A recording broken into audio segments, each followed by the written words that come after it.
ایک بندر درخت پر بیٹھا کیلا کھا رہا تھا کہ اچانک اس نے سست طریقے سے چلتے ہاتھی کو دیکھا تو اس کو شرارت سوجھی، اور جب ہاتھی اس درخت کے قریب آیا تو بندر نے کیلے کا چھلکا اس کے پاؤں کے قریب پھینک دیا، جس سے ہاتھی پھسلتے پھسلتے بچ گیا۔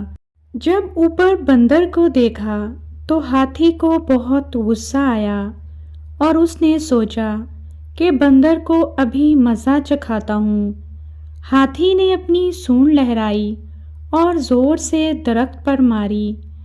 بندر کی جرأت نہ پڑی کہ دوسرے درخت پہ چھلانگ لگا سکے، اور دوسرا مسئلہ یہ تھا کہ درخت بھی کچھ فاصلے پر تھا اور ہاتھی مسلسل سونڈ لہرا رہا تھا اور زور سے درخت پر مار رہا تھا۔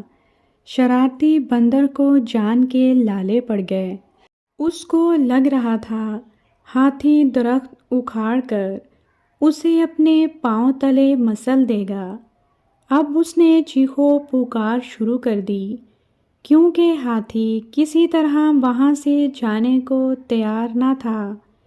بندر خوف زدہ چلاتا اوپر والی ٹہنی سے چمٹا ہوا تھا اور بچاؤ بچاؤ کی آواز لگا رہا تھا۔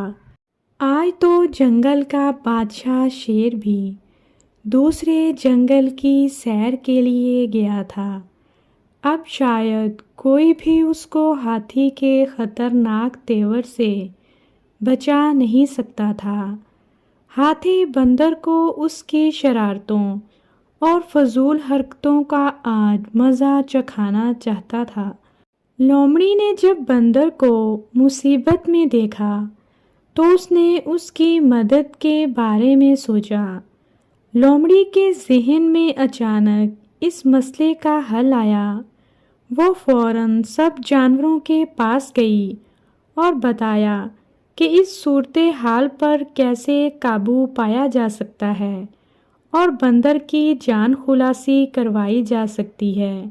اگر ریچھ چاہ کر اس سے بات کرے تو وہ ضرور اس کی بات مان جائے گا، کیونکہ وہ اچھے دوست ہیں، اور امید ہے کہ ہاتھی اس کی بات نہیں ٹالے گا۔